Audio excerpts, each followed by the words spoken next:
cool, but otherwise we're not going to hear you. Oh, yeah, unmuted there, Steve. Welcome, everyone, to the Author's Quill. I hope everyone's having a good morning, good afternoon, good evening, wherever you are on a big, beautiful, cute planet. It's always fun to come out and talk with y'all every Saturday. I know for my Australian friends, it's early morning over there on Sunday, so happy Sunday. Hope things are going well. Remember, when you get the lotto numbers, to send them to John and I. We'd like to get them before they come out here. That would be a good thing. No, Kirby, that's an ongoing joke for years because they're always ahead of us in time. Always one day ahead. Well, not always, but most of the time.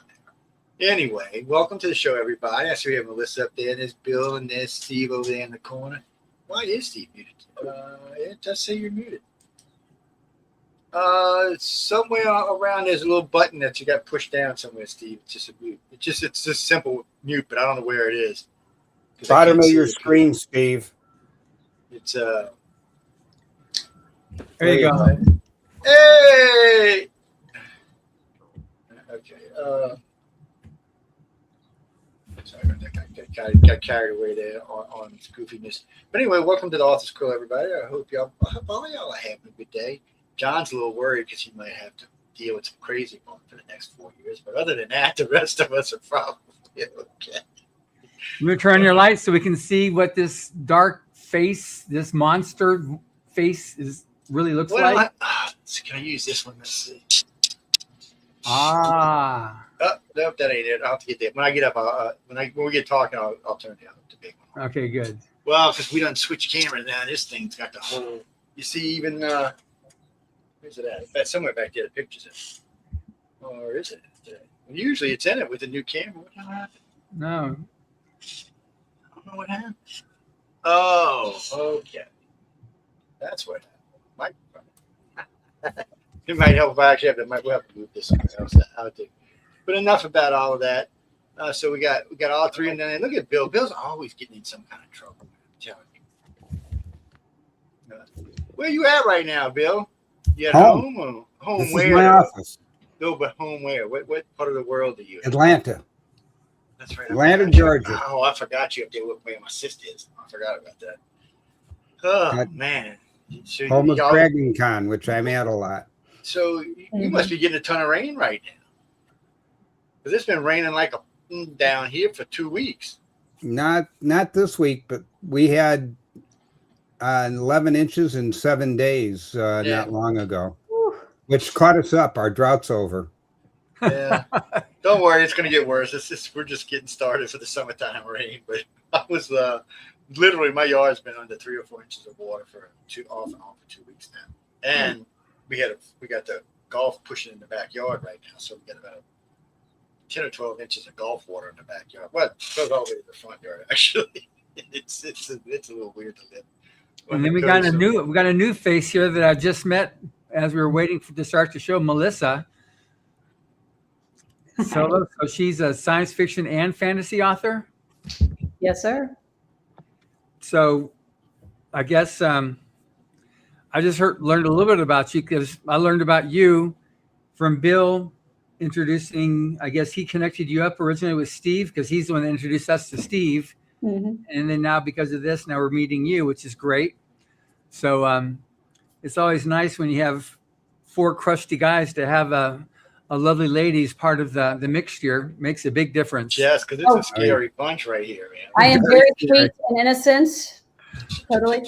I'm not claiming that. I'm just saying very lovely. Thank you. Thank you.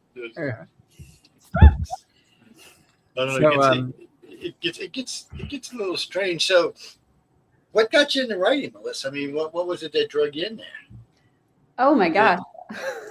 You were one of the kids that scribbled all over things, right? Look, I notice a lot of artists, both illustrators and authors, have a tendency to scribble on things that they shouldn't.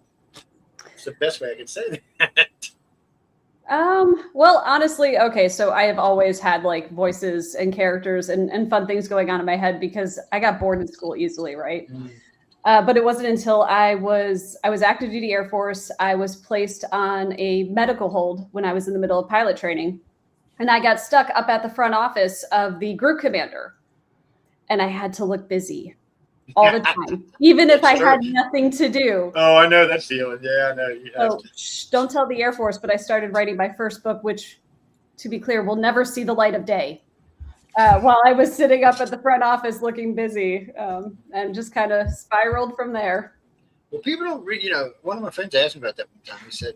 He said, I never heard you talk about downtime in the service. I said, believe it or not, there was a lot of hurry up and wait in the military. That's He's kind like, of the rule. Yeah. He said, what do you mean? I was like, oh, man. And they're screaming, and then all of a sudden you're just sitting there for hours and days on it. He's like, you're kidding, right? I said, no, that's part of being in the military. That's what we sell so many books when we go to like Fort Irwin, to the various bases there. They have training exercises at the quote unquote the Dust Bowl. So Sarah will go out there, and they'll sell in a day 100 books because they go out there. They like the paperback so they can fit into their uniform somewhere, and they just when they go out there and they wait and then they can read. You don't have to go nowhere. Yep. So it's Especially on deployment, you read a lot. yeah, And look out. I mean, to be Where clear. you going? yeah. You gonna come back to us? Joe, we hear you. Whatever is happening there. Yes, I was talking to myself.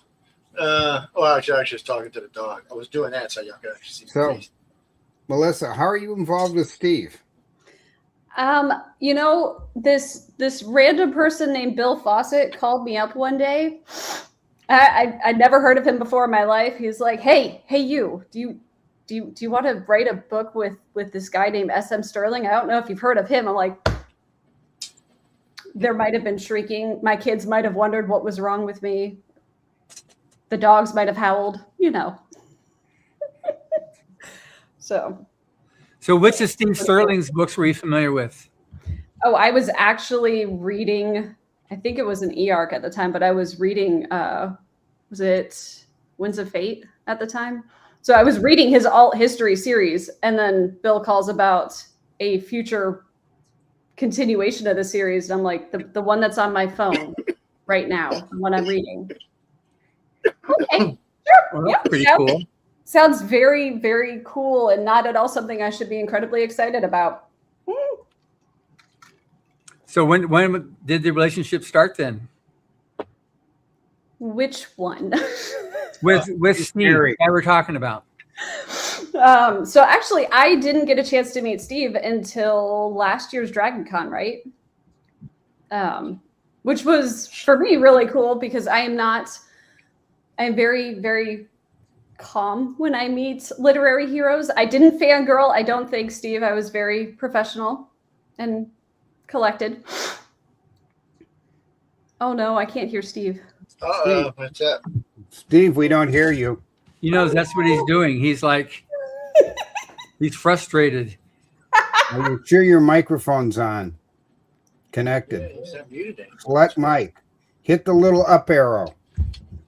Technology. Well, it's weird because depending on what you use your mics for, sometimes they're prioritized in other places. So there's a setting button at the bottom of the page. It looks like a little gear. If you click on that gear, it's going to open up. There's going to be a spot that says audio. You can click on it. And if you're talking, you'll see a green line moving. If that green line's not moving, there's a drop-down box. Usually you can select what mic you use. Usually. It's because sometimes they just prioritize to other places. I don't know why they do that. And this one does it, and this one's just designed just to be on StreamYard. So all this computer's job is just for me to talk on. All the other the hard work computers are over there. This is the junk computer that we talk on. No, we still can't hear you, Steve. I wonder what's up. So Bill's calling Steve Yeah. right now. If you need me to walk him through it, Bill, I'll walk you through it. Let me know. It's, So Melissa, how long have you been a published author? Okay, so I actually was doing, all right, I have a rule, no time math because it makes me feel old, but I actually did time math the other day. And to be clear, I'm an accountant. I do math all the time, but time math is different. My first novel was published in February of 22. Oh, that's not And, bad. Yep, Okay, I had a good. couple of short stories in the year before that with Chris Kennedy Publishing. And then I had my first 11 novels were published with Chris Kennedy Publishing, CKP.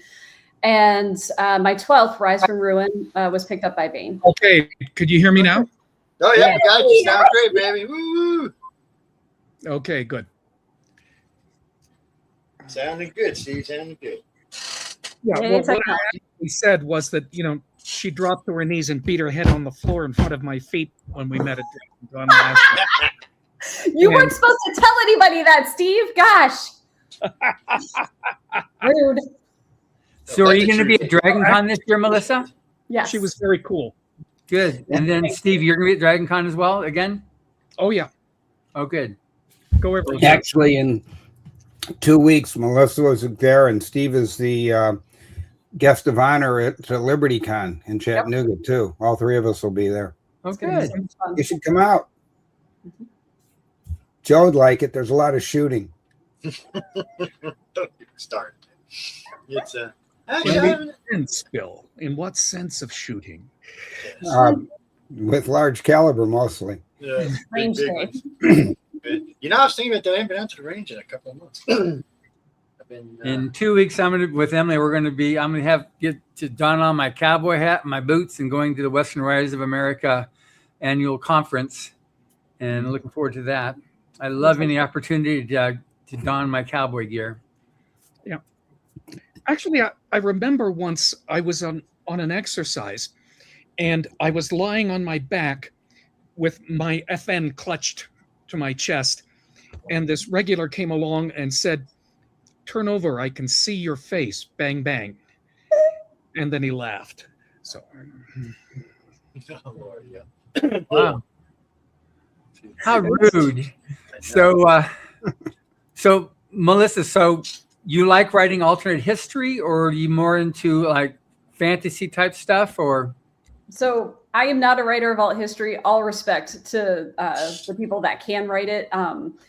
I really am not great at remembering history at all. Bill will be like, "Hey, you remember this, blah, blah, blah." I'm like Googling frantically. Yeah, totally. I remember that. I learned about it in school, time math years ago. No, I really love, my first loves are sci-fi and fantasy, full stop. I discovered urban fantasy from Jim Butcher and, Patricia Briggs and Alona Andrews. And I'm like, oh my God, this is amazing. But most of what I write is military fantasy, military sci-fi, or at least adjacent to that with mercenary units and whatnot. Well, I know a couple of the writers of the Future Winners who were also ex-military wrote a lot. Matter of fact, some of the interrogators that we've had on use it as therapy because they were interrogators in the Iraq and Afghanistan wars, so they write as therapy. And the story's really good. I mean, I've read them, but it's interesting how people from the military kind of incorporate that into writing. I always found it fascinating because being ex-military myself, it's always interesting to see how we deal with civilian life. my dad was a professional soldier from 1939 to 1963. You know what I'm talking about. And my eldest brother attended Royal Military College in Canada, and two of the remaining brothers were fighter pilots. And I was in, as I said, the Canadian equivalent of the National Guard, the militia it's called, or at least it was back then. And my grandfather fought in the Boer War. And according to family legend, his grandfather fought in the Crimea. So, And to contrast that, I am the first person in my family to serve, and only. That's cool. That's cool. It's Now, Steve, isn't your Rome? Why don't you tell us your military? Why she's talking military since she's doing a sequel to your current series, which is about. Can you hear me, Steve? it includes battles, but it's not centered on them. Yeah, it's well, as I recall, you suggested Rome, and I picked it up and ran with it, Bill. Yeah, 4 letters, and suddenly he's out in the corner with a contract. Yeah. I've always been fascinated by Roman history, and Marcus Aurelius is one of my the centers of my interest. And the Roman Empire reached its peak in the late 2nd century, and then it was all downhill from there. The crisis of the 3rd century, breakups, barbarian invasions, Gothic pirates raiding Crete, that actually happened. And the opportunity to sort of like correct things was very, very, very tempting. So I did. I don't know. All those things in history are interesting to start off with. So. Yeah. So I had five American historians decoyed to the neighborhood of Vienna by an Austrian who'd invented a time machine, and he told them that he had a means of securely and non-intrusively dating any historical artifact, which would be paradise for archaeologists and very important for historians as well. So they all came out, but World War III started. This was in 2032. World War III started while they were there, and they got sent back to 165 CE. And, well, the professor, the Austrian professor, mostly went back to 165 CE, minus his legs from the mid-thigh down. Well, that was like crazy. It was just like a microsecond before their building destroyed. It went click and they made it. Yeah. It was a fraction of a second before the blast wave from the fusion bomb hit the laboratory building. The Austrian professor slightly miscalculated. The fun with you know they have prime directive, don't change history and things, except not in this one, right, Steve? No, because the world just blew itself up, and can't do any worse than that. I can remember when I was 9 years old, my father packing the car for a trip to our fallout shelter. He was going to be in the national shelter because he was a wing commander in the Air Force at the time, and he said he had no chance of. He told me later that he had no chance of surviving because he knew that it was targeted, and so we were going to go off to a farm where we built a fallout shelter underneath. It later flooded, but what the heck. And so I remember that vividly. And, you know, wars often start because of accidents. Like World War I started because of an accident.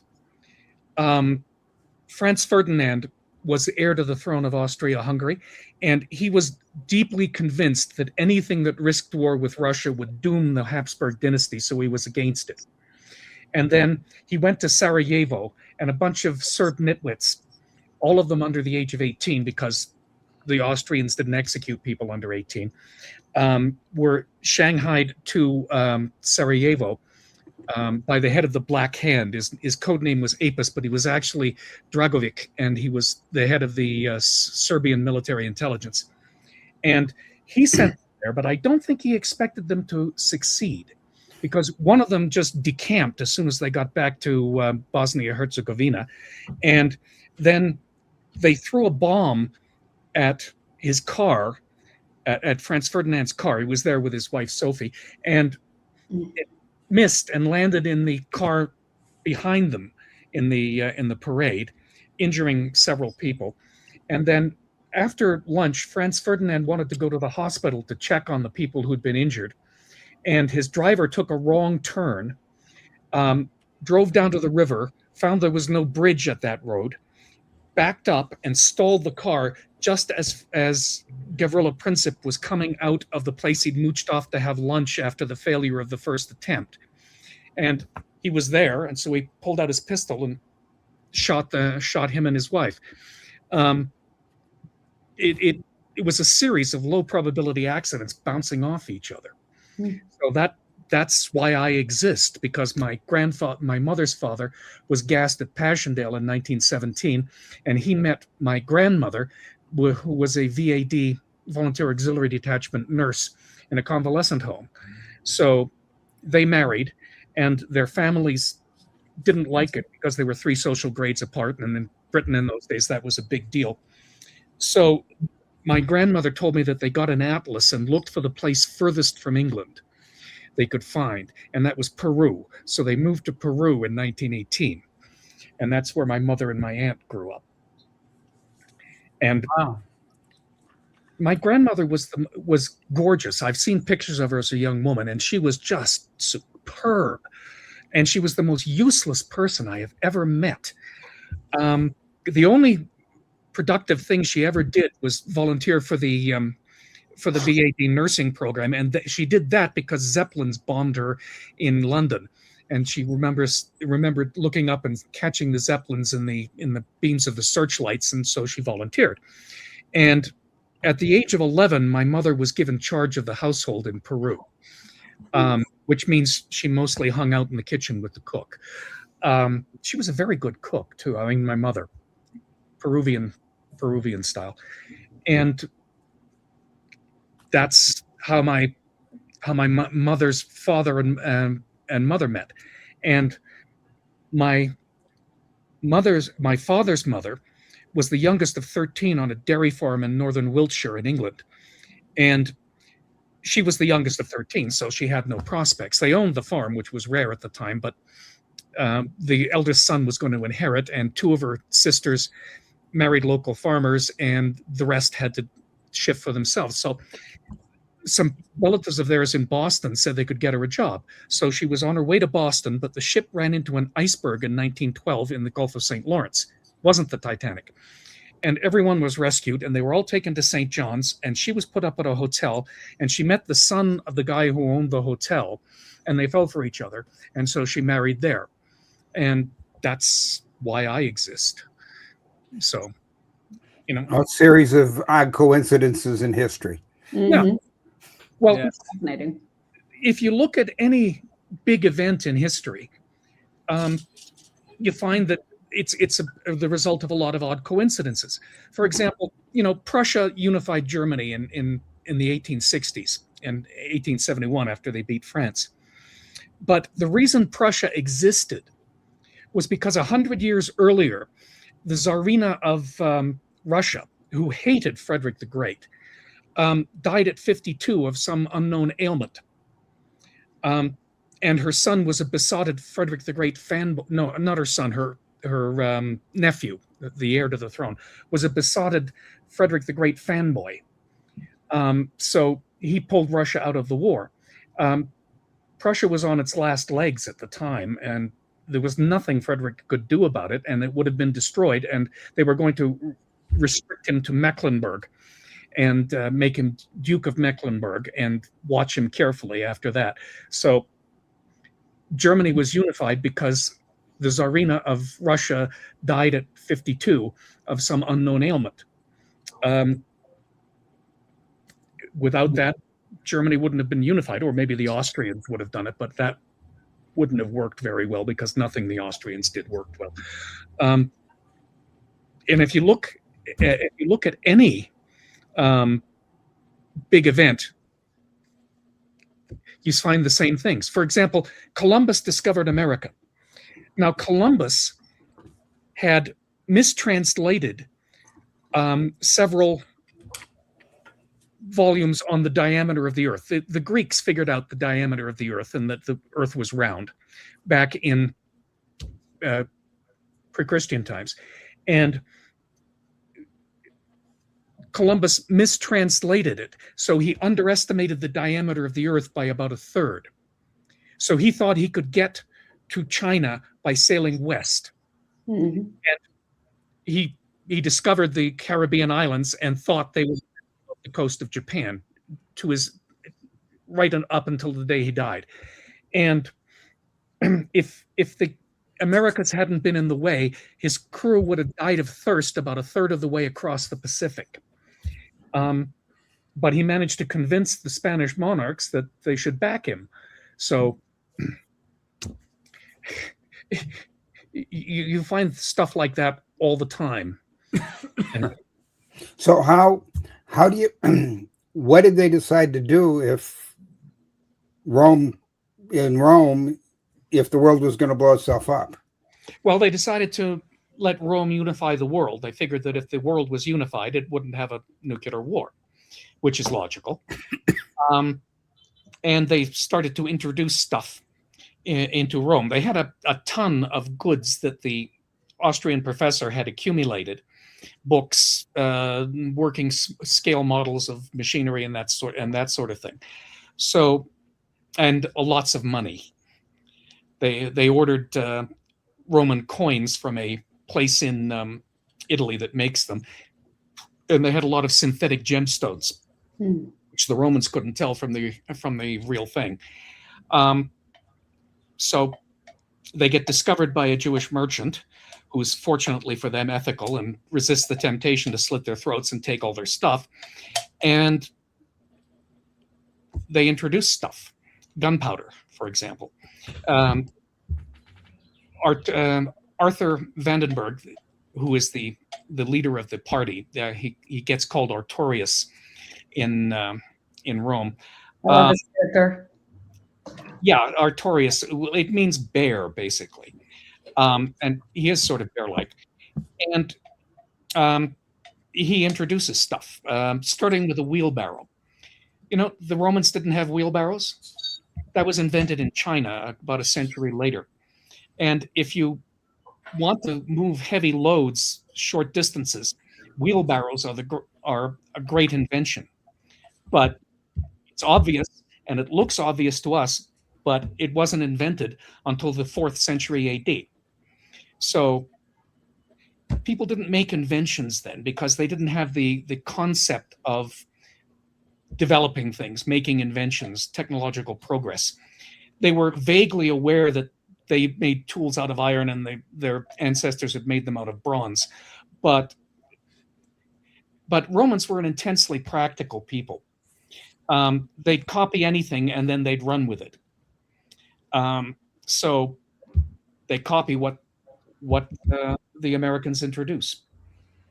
I get it. Things Now, like- one thing, this is what we have here. This is like the author's quill. So one of the things I'm curious for yourself, Melissa, one of the things I like to ask authors when they're first on is your journey to becoming, because a lot of people listening are aspiring writers themselves. Mm-hmm. You know, like I love to write, but I can't because, and they give some lame excuse. Yeah, I suck. That's why I can't write. I'm sorry. Yeah. So for yourself, like, so you have military, you're a mom of 2 or 3. Oh, no, just 2. 2 Just is plenty. Okay, good. So Tonight.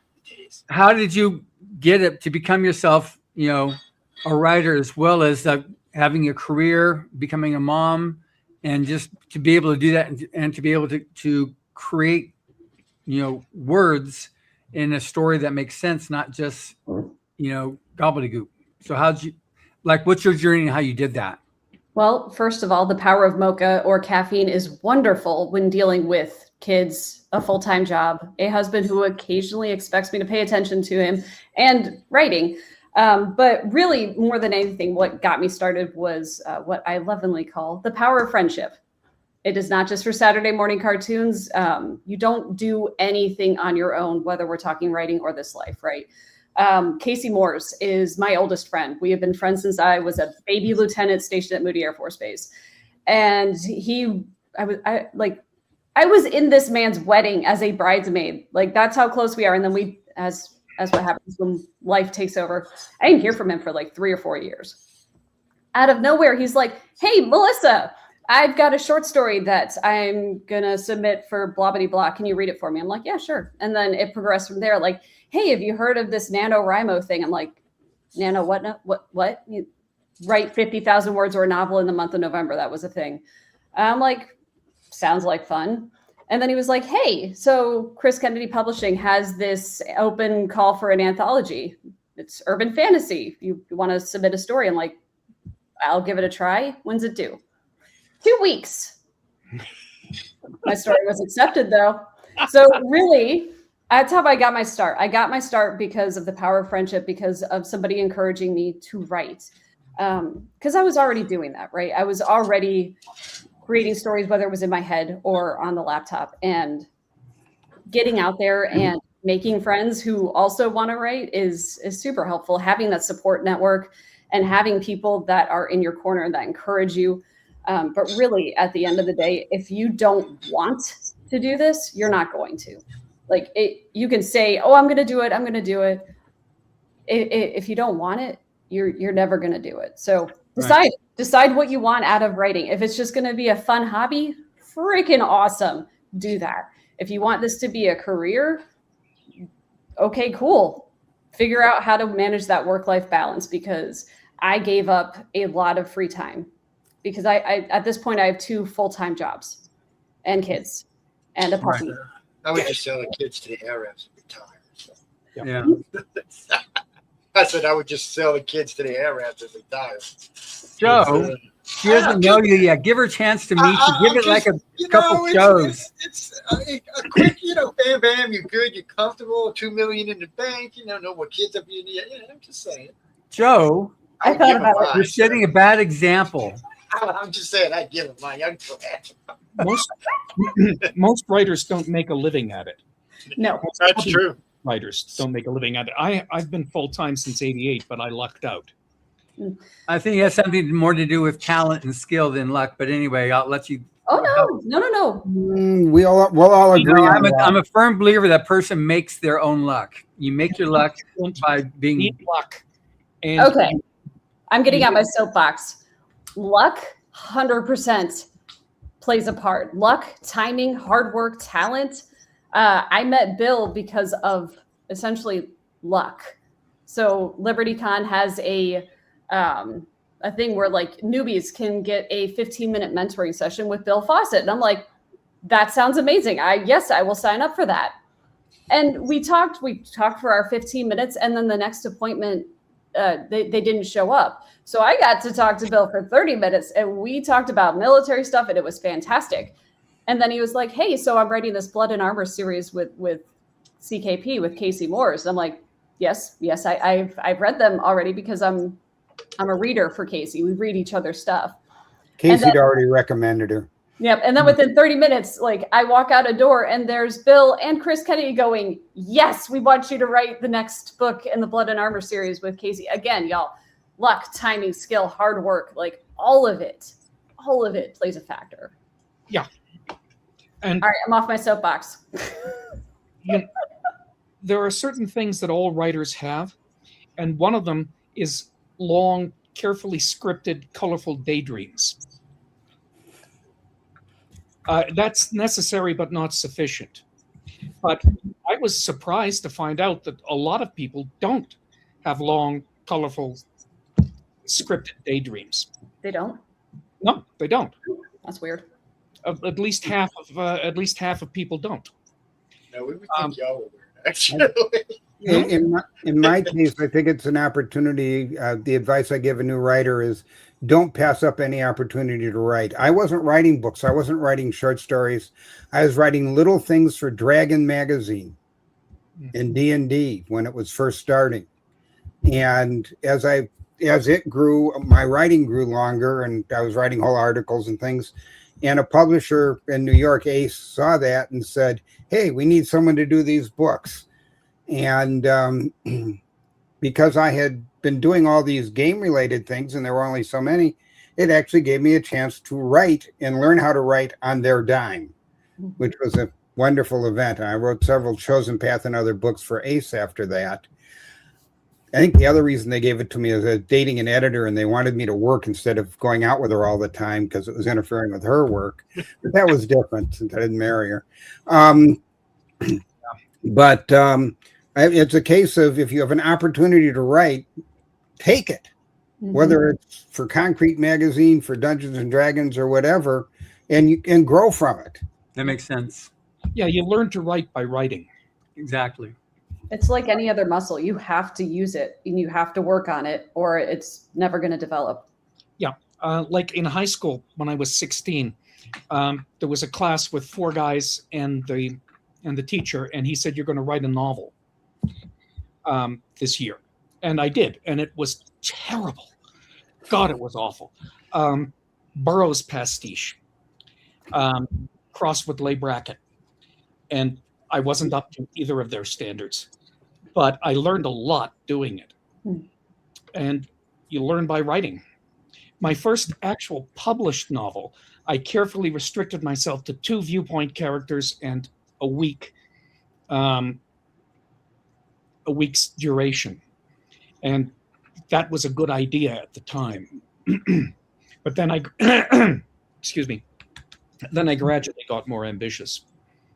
Yeah, we always teach in our writing only one suspension of disbelief. Mm-hmm. Don't try and do it. When my first book, I always learned that. I always bring that up. My first book was the high school. I had a year of special English, and they said, "Right, you're going to write for us." My first attempt at it was what I call now a kitchen sink book. I had everything I'd ever liked in all of fantasy in the first chapter. I love it. And the teacher looked at it and went, "No, no, no, write about just this. Just tell me about his horse, nothing else." Yeah. Yeah. You can cram a lot of stuff into a book, but you have to develop the technique to do it. Yeah. So now one thing for people listening, I'm not sure how familiar you are, Melissa, but one of the things that I run is called Writers of the Future. It was a contest created by Owen Hubbard in '83. Mm-hmm. I don't know, you're familiar with it? Yes, sir. Did you ever enter it when you were starting off, or? No, by the time I learned about it, because I think I first learned about it when I went to Superstars out in Colorado. Yeah. Yeah. I think I actually met you once, very briefly. By the time I heard about it, I was already published, so I wasn't eligible. But I think it's a great thing. Thank you. Yeah, it's something that's been going on. We just had year 42. Bill's wife Jody is the coordinating judge. Yeah, she is. For the writer, and Steve has been a judge now for what, half a dozen years? Yeah. Yeah. And I mean, it started like the first book was published in '85, but you had like some of the most amazing writers at that time that were the first judges. We had Aldous Budrus was the one that came on board, as the first coordinating judge. I love that cover. Yes, There we go. So pretty. The cover art for that one is gorgeous. Yeah. Yeah. This year we were showing all the dragons last night that I hear somebody's into. So yeah, we had Cirello. Cirello was on the show last week. He's the one that did this cover art for this book here. And Orson Scott Card wrote the story for that cover art, which is one thing that's really fun that we do is we have our judges, writer judges, or the illustrator judges will do the cover art each year. And then another writer judge, then writes a story for that. We have our 12 writer winners and 12 illustrator winners that get published in there, but it's continuing to grow. And each year we're tasked how to make it better. And we seem to be able to do that each year. And it's a lot of fun. The judging is all done blind. So we got, people like Steve and Jody. Jody's one that goes through, and after the first reader, she selects who are the finalists, and those get ferried out to the various judges for their choice of like first, second, and third. Mm-hmm. So there's 12 winners every quarter, or 12 winners every year, and it's been something that's been going really good. And you mentioned that Superstars. Mm-hmm. That's where I've been there for multiple years now, and enjoy going out there. And because Kevin, all the original creators of Superstars were originally judges for Writers of the Future, and wanted to take what was happening to the 12 winners and expand that base of who could get this type of material. So that's how they started it, because you got Brandon Sanderson, Dave Farland, Eric Flint, Jay Anderson. Yeah. Kevin Anderson. Messed up. So all these judges for the contest are the ones that created this contest, or created this Superstars writing conference, which is just an amazing thing, which is now up to 1,500 people attend, or no, sorry, 500 people or so attend. Each are very, very specialized training things that they do, which is great. So you've been there a couple times? I was there twice. It's been a couple of years. Way too busy with day job and kids, but it is a very cool event, and it's very, like you said, it's small. It's small, so the attendees get FaceTime, one-on-one time, or small group time with with the guest lecturers, with the authors, with the professionals in the industry. And it's very well done. Yeah, Chris Kennedy, you mentioned him. Yes. That's what I was wondering. Have you been there before? Because he's definitely a major player there at that. That's actually where the 15-minute mentor program got invented. I had a free day, and they've used it with other people since. But that's how it actually started. It was out at Wow. Superstars. That's great. We transported it to other cons from there. That's a good Different legacy. Very one-on-one, and they can do it. Yeah. Different writers have different ways of writing. For example, I did a collaboration with Dave Drake, and he gave me a 30,000 word outline for the book. And it was actually very relaxing. I didn't have to figure out the plot. I could just write it. And I did a collaboration with Anne McCaffrey, and she sent me a 2-page outline. Sorry. I had to, that would have been a fangirl moment for me. That is amazing. Yeah. And, well, Kipling, I think, once said there are 99 ways of construing tribal lays, and every single one of them is right. Yeah. It's the final product that matters, not the way you get there. Mm-hmm. Which is one thing that's really nice about Writers of the Future too, and Bill has seen this as well, where we have all the judges come and speak, and so you've got Tim Powers and Jody do the primary workshop, but then all these judges come in and talk, and there's just, you got that 90 ways. There's all kinds of things that they're taught, and the winners just, it's like they unhinge their jaw and just stick that fire hose and then take all these notes, and at some point along their career, that's what they're referring to as they get more and more experience. Mm-hmm. But some take a long time to write something, and then you got the Kevin Andersons and the Dean Wesley Smiths that are very fast, and everything in between on writing stuff. And whatever works for you is what works for you, and you can take a little bit of this and a little bit of this and a little bit of that and make your own way. These are things that have worked, that have proven successful with all the different judges, which makes it really, really good. Yeah, it was fun last year to listen. I sat in for several hours, and one of the judges came on and explained how to outline your book and have everything structured. The next one came on and said, I'm a pantser, I just write, and here's how you do that. And it was like, all right, we've now taught them two completely conflicting styles. We're going to ruin these kids, but they'll learn. Yeah, what was always fun is when Jody and Tim would get up there talking about conventions and self-promotion. Jody's a firm believer going to conventions and doing that thing and making yourself very visible. And Tim's like, no, I'll just write my book and let somebody else take care of that for me. Almost within the same, one breath ends, the next breath begins, and they get the total opposite of a perspective. But that's whatever works for you is what you can go with. It's just, you're not locked into, this is how you are a writer. Yeah. Well, and what works for you for one project, it might be completely different for the next project. It all depends on what you're writing, who you're writing with, if it's a co-author situation, what your brain is doing, because y'all, our brains are so weird. And sometimes I can write a book. I've written a book in 5 weeks. I have also written a book in 3.5, 4 months. Like, it depends on what's going on in your real life too. So give yourself grace. Yeah. Well, one thing I think that maybe everybody can agree with is, like, seeing your day into anything is, you got to sit down and write. You can't succumb to the bait of, like, I can't write right now. You got to write. You just got to, some writers, like, if it's your living, it's like liken it to a medical profession. Like, well, I don't feel like I can do my surgeries today, so reschedule, please. It's not, I'm not up for it today. It's like, if your job is writer, then you write. And that's, it's like, if you have to type 3 pages of garbage until it starts clicking and you start rolling, but a writer writes, and that's your job. Edit a blank page. Like, you can always edit your hot garbage. You can't edit nothing. Right. And some people get into the artiste, it's, and I mean, I don't write books. I haven't written books. I write a lot of publicity. I write a lot of articles. And then obviously I have my podcast that takes a lot of research to put together.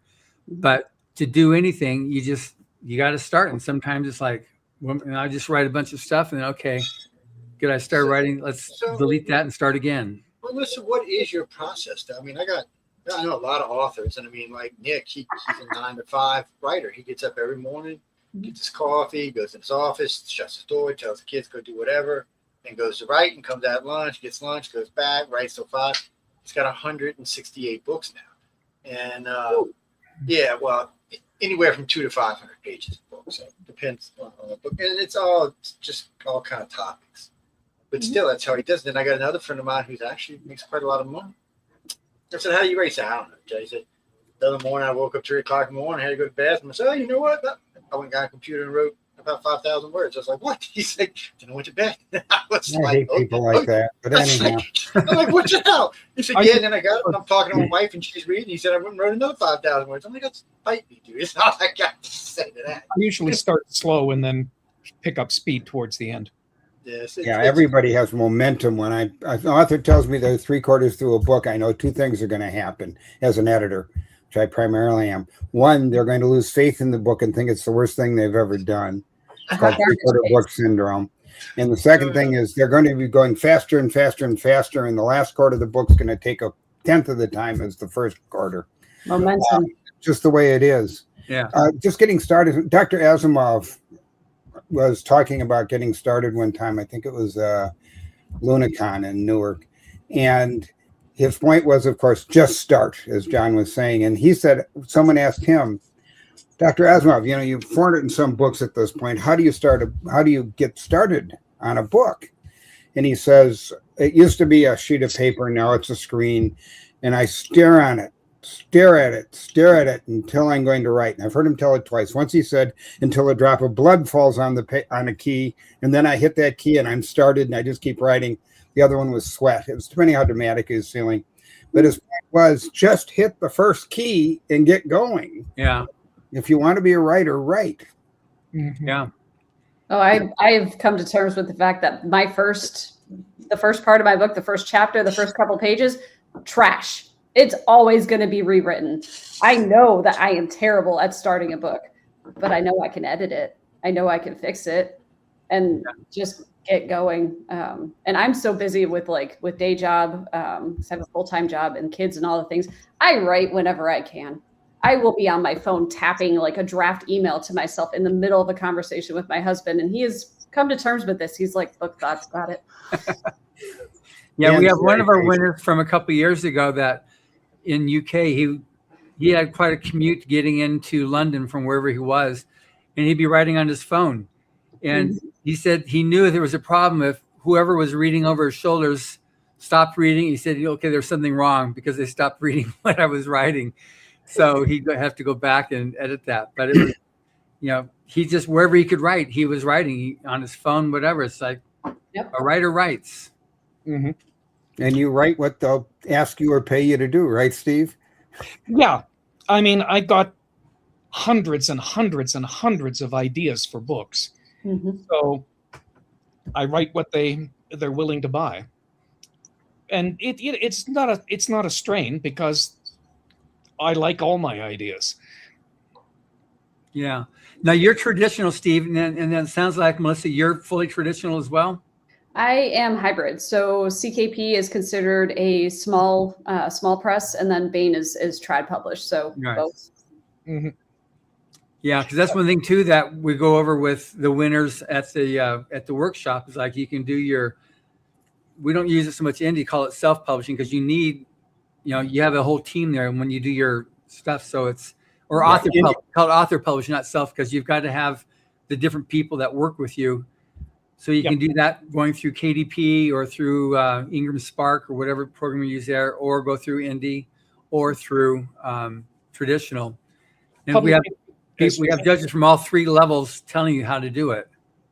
Yeah, publishing has changed a lot since I started out in the 80s. Back then, self-publishing was the sentence of death. Yeah, it was vanity.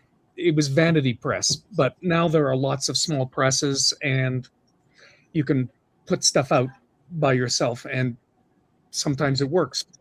In fact, Some of the most successful authors have been found by publishers because they were successful indie authors. Yeah. Exactly. Larry Correa was selling 75,000 Monster Hunters when Tony found him at Bain and made him the lead author for years. And now he's going full circle, and he's become a partner in an independent press, and he's doing his new books for them. Yep. Well, Hugh Howey was self-published. He just did it himself, and then he went traditional, and then he decided he didn't like that, so he went back now to do himself because he can do whatever rate he wants to do it, whatever size of book he wants to do, because he likes, he has his own formula of what he does. So yeah, you've got that as well. But one of the things that in 2025, there are over 5 million books published. A lot of that is absolute garbage, but then how do you rise to the surface? How do you rise to the top? And so that's one of the things that Rise of the Future helps with. But then, that's an important thing right now is discoverability. You got the traditional, so you've got the help of the publisher who's taking care of you. But discoverability is even all the more important right now with that many books coming out just last year. Yeah. Mm-hmm. So enter the contest because you get discovered if you're in that book. Did you notice that list of judges he mentioned before?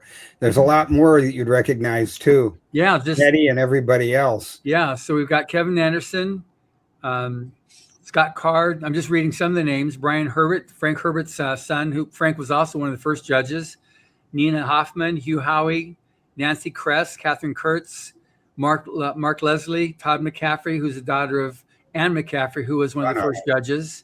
Rebecca Mesta, Kevin Anderson's wife. Larry Niven, Jody, Bill's wife. Nydia Corafor, she was a winner in volume 19. Tim Powers, 3-time World Fantasy winner.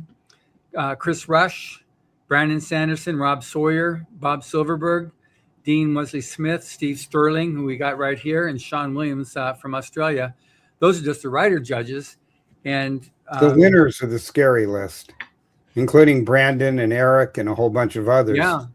Mm-hmm. Brandon Sanderson, Eric Flint, and a dozen others who have made it big in the industry. And the marketing you get there is some of the most vital. I've always thought if we taught writers something, and we do a section when Jody does the workshop at DragonCon too, you've got to include a marketing. You've got to teach them how to do an elevator pitch. You've got to tell them how to summarize their story, how to find a publisher. Yeah. By the time the stories get to me as a judge, they're all well written. So I just pick the one I like.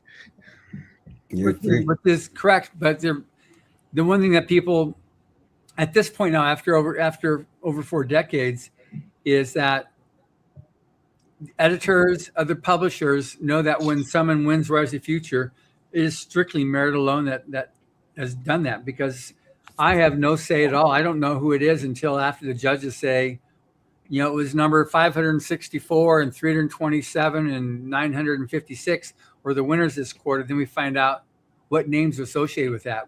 Nobody knows until then, because before it goes to the judges, the names are taken off of the stories, or for the illustrator contest, the artwork, and all the judges see is a number assigned to those stories. Yeah, even Jody doesn't know who wrote what. Yeah. In fact, we just went on a vacation with someone who announced to her, by the way, I got an honorable mention or something like that. She's going, what? And he told her stories. Yeah, I remember reading that. And she'd known him for 40 years and didn't know it was his story. Literally, she knows nobody's name going into it. Yeah. Although occasionally we do get the 11th time the story submitted, and we sort of guess it by then. Yeah. I remember one time when at a library show, ALA, I was talking to Joe Hill. I said, "You familiar with Rise of the Future?" Oh, yeah, I got an honorable mention. It's just, after 40, you realize there's a lot of people, there's a lot of water under that bridge. And a lot of people have entered the contest, and it'd be amazed at the number of people that got honorable mentions and, who pro'd out. They couldn't, do it like, it's one of those things that it's one of those, if you're not disqualified because you've already been professionally published, it's one of those things that's great to do, because even as an honorable mention now, I see a press release almost every week where they will say in their bio, I also won honorable mention in Writers of the Future. It's not a reject anymore. It's actually a win because you're in the top 10 percentile. And it's recognized as such. You're in the top 3 percentile. Really? Nice. Honorable mention? Sure. There's what, about 100 of them? 90 out of 15,000 entries? 14,000 a year? Well, we never say how many come in, but yeah, there's a lot of entries a year. So Excellent. Yeah. I hear moaning about it a lot. yeah. But anyway, it's a definite thing that, if you're an honorable mention, that you'll at that point you'll start getting taken out of slush piles by editors if you put that into your pitch letter. Yeah. Well, the fact of the matter is that editors get a lot of stuff. Yeah. Their first readers wade through. I knew a first reader at a publishing house once, and there was this 550-page story about an undersized paper bag from Louisville, Kentucky, that was undersized and therefore had self-image problems, and went on a quest to prove themselves. A quest by a paper bag. They read the whole thing? They read the first 4 or 5 chapters, or there was the one who'd been shipwrecked on one of the sea islands off the coast of Georgia and was raised by the family pig. Yeah, there's lots of tripe out there. Oh God! You got to go through that in order to find the gems. That may be real. But the thing is, a lot of people, Georgia, I got a place on Hilton Head. It may be real. but they don't read what they write. They read the ideal version in their head, and you've got to be able to distance yourself from what you've written and read it objectively. Otherwise, you can't improve. Mm-hmm. And a lot of people just can't do that. And there are all sorts of personality quirks. I was in a writers group in Toronto, and one of the ladies in the group would submit a manuscript, and she'd get a letter back, a personal letter from the editor saying, I like this story, and if you will do A, B, and C, resubmit it. And she'd just put it in a drawer and forget about it because she considered that a total rejection. And we all said, no. If they ask for changes, that's acceptance. And she wouldn't. Jody wrote a story 15 years before she started actually writing. And she'd been writing, but fanfic. And by the way, don't underestimate fanfic as a good way to write. Yep. And she sent it to Stan Smith. Stan Smith sent her a note saying, this is good. Give me something else you've written or fix this way. And she was 18 and went, okay. 25 years later, she and Stan Smith are autographing next to each other. And he looks at her name and goes, didn't you give me a story 25 years ago? And why didn't you send me another one? It was pretty good. She was so embarrassed and frustrated. She could have lost her career. So submit those stories. And if you get a personal cover letter, that's 1 in 1,000. Take it. Yeah, absolutely. Absolutely. She still cringes when I tell that. Yeah. I bet you do. Well, one thing that we do have for anybody that's uncertain, like how some of these different things that we're saying, is we created an online workshop, which is free to take. And we've got videos of different judges giving their tips and advice on how to do different parts of story creation. We got Jody's got a video in there, and there's Orson Scott Card and Tim Powers and Dave Wolverton, who passed away a few years ago, but he also is in there. Kevin Anderson and Nedia Corafor, and Rob Sawyer. So they all have different videos in there about different pieces of creating story. And then there's I think there's 13 essays by L. Ron Hubbard in there that he wrote to help writers. These were published like in Writer's Digest and those types of publications of the 30s and 40s to help writers. And those are what's used also in the writing workshop. And those give you a lot of tools. And when we did it, Dave Farland said that was what was the big jump in quality of stories, that because we issued it right at the beginning of the pandemic. And so the quality, he said, this quality of stories just changed dramatically when people started doing this, because they didn't really have any clue of what they were doing. They just had story ideas. So it really helps a lot. We've had over 10,000 people take the course. And so it's been very, very successful. And we just keep on doing it, promoting it. And we'll have, I guess we'll keep on adding more judges to it as we move along here. But it's really important that, creativity, especially, as school budgets, education budgets, which has been going for some time, get less and less and less in the arts, having an ability to support people who want to be able to do their writing and do their art. And right now, with the world of AI happening too, we're very much pro creativity, human style, not AI style. So we're into that. AI can be used to, if you need something to help you if you're proofreading, that's great. Or if you need something to help you program how to collect up all your royalties and chase up anything you haven't gotten, that's great. But for writing the story, we're interested in Steve Stirling and Melissa and Bill and others use their creative juices to make it happen. So if you submit something with AI, and obviously you got people who try to game this stuff, but we work pretty diligently to suss it out. You get disqualified automatically for both writers and artists, because the contest is for creatives, people, not creative. I can do the best prompts. We're not interested in that with this contest. Aren't there an article on writing, at least one in every volume too, if somebody wanted to get a good training course? Yeah, each book one article in this on how to write, or two.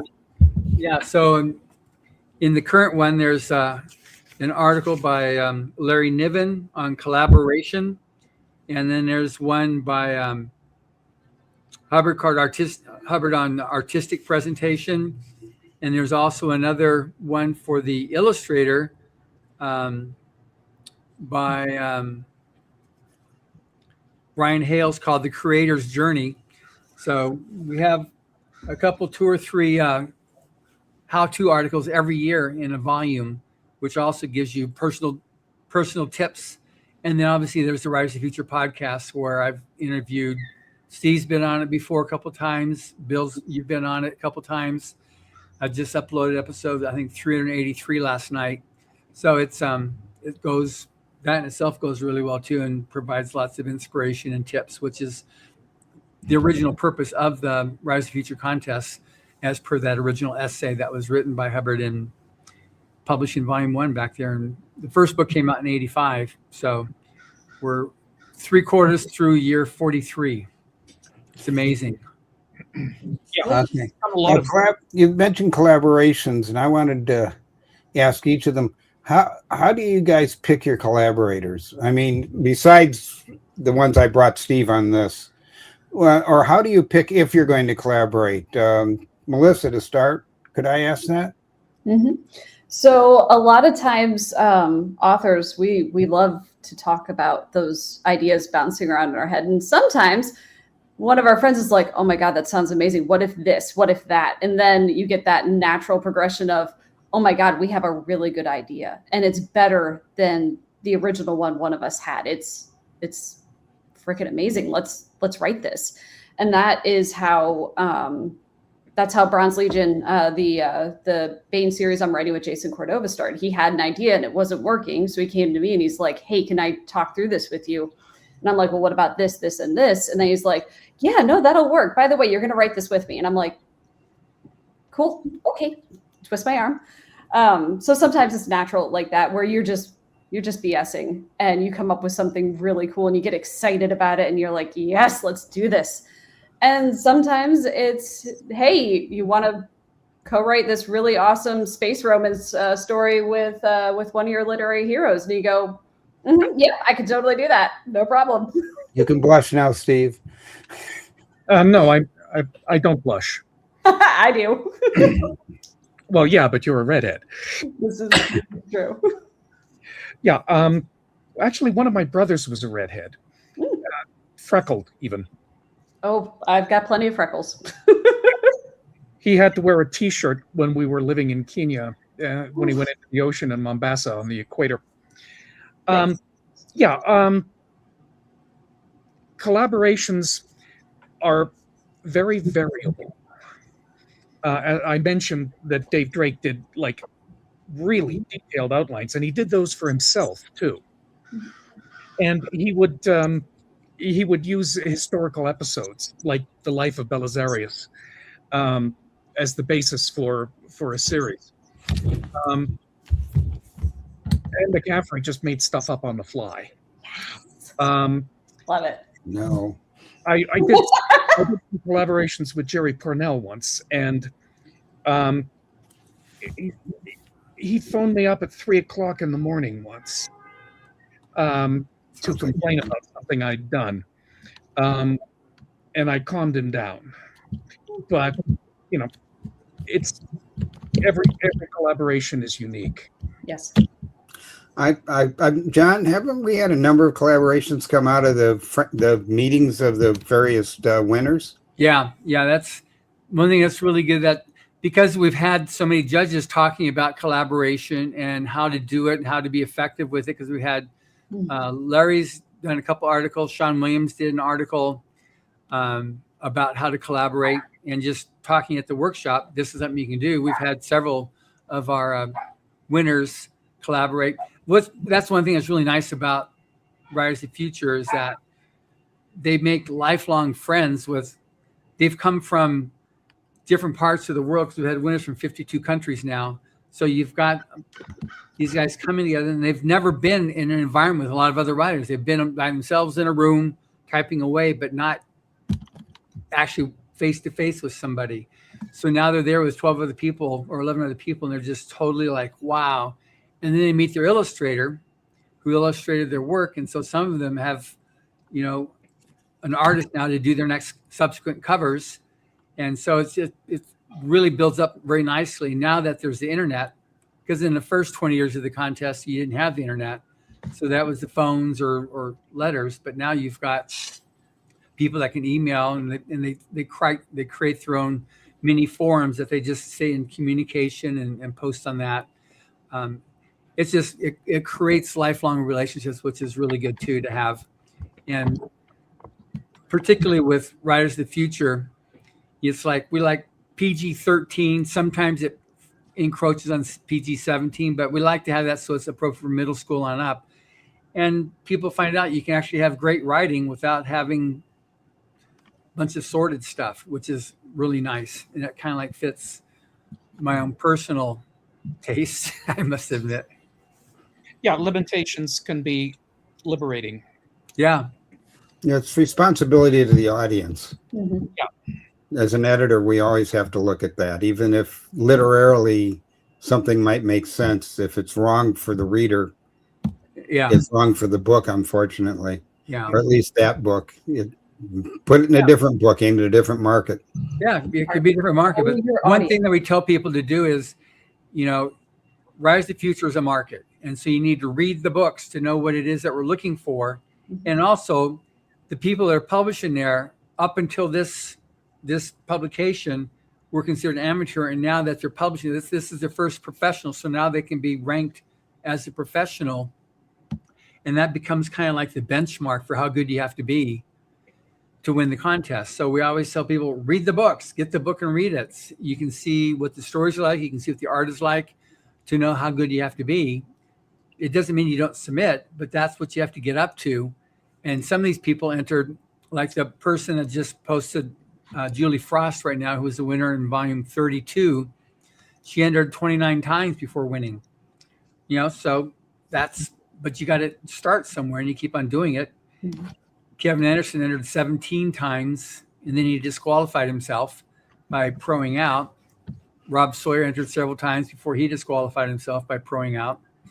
So, but you just do it. Brandon Sanderson proed out early on. Fortunate for us, but it's something that again, it gets back to what we were saying earlier. A writer has to write. You just keep on doing that, and having that quarterly contest deadline. A lot of what people like is that, okay, I've got to write for this deadline, and it gives you that urgency and reason to finish and submit a story, and then start the next one to get into that frame of mind. You got to write. A writer writes. Yeah, on a totally different subject. Melissa, what did you do when you was in the Air Force? So I started out as pilot training, and That's I got fun. it was fun. I got to fly the T6. I got to fly the T6 by myself, which was super cool. I got about halfway through pilot training before I was medically disqualified. So I got very lucky at that time. Most pilot trainees that washed out for various reasons were going to space and missiles, which meant you were going to Why Not, My Not in North Dakota. I did not want that. So I got very fortunate. I was retracked to airfield operations, where I got to be a certified air traffic controller, an airfield manager, and more than anything else, I got to handle alcohol incidents from the 100+ airmen that were under my command. Oh, So joy. and it was a lot of fun. It was an experience. So I got to do a lot of different things in the Air Force, and That's cool. That's how I was. I was all over the place. They moved me all over. And that's how I started out. I was going into flying, but they gave me a eye test. The guy said, well, if you want to fly cargo planes, you can do that. So I can't fly jets. He said, no, so we'll find me something completely else to do. I ended up in advanced aviation. Well, I ended up in, technically, I ended up in special, what they call SPSP, which is form of special forces. In other words, if you're like a Green Beret soon, you get your ass in trouble, we the guys that come get you out of trouble. That's what our job. Right. There's no name, no ranking, no nothing. Mm-hmm. But I did that, and I got sent out to the Nimitz in between training, and after that, I got promoted to an officer while I was on the Nimitz in the field. And it was just really weird after that. It was very strange. But anyway, got to do a lot of different stuff. It was a lot of fun. Got to blow up stuff too. That was fun. Mm-hmm. Didn't you meet your husband in the Air Force? I did. I went to one of my last base before I got out was Seymour Johnson Air Force Base in North Carolina. And that is the home of the F-15E Strike Eagle squadrons and schoolhouse. And I went there swearing I was not going to date a fighter pilot. I never said I wasn't going to marry one. They hard to get away from them. They're bad boys. I've known a lot of them over the years. I mean, a lot of them. Matter of fact, every now and then they would invite the Air Force out to the bombing derby in Fallon, Nevada. So I think I mentioned that two of my brothers were fighter pilots. yeah, see, he knows. So fighter pilots He became a bush pilot afterwards, flying up into the Canadian North. Woo. And he was flying up into the Labrador iron mines, and he heard a scream from back in the passenger compartment. So he pulled out the tire iron from under his seat, and he went back and he found that a party of Italian contract miners had been up there for 6 months during the winter, and they'd lit a fire in the aisle between the seats and were trying to assault the stewardess. So he had to lay a couple of them out. That's the kind of jobs. That's what happened to pilots. They can't get over it. To St. Pierre and Miquelon, and apparently the senior air traffic controller in St. Pierre and Miquelon had been exiled from France and was taking to drink and blubbering over the microphone to the incoming pilots.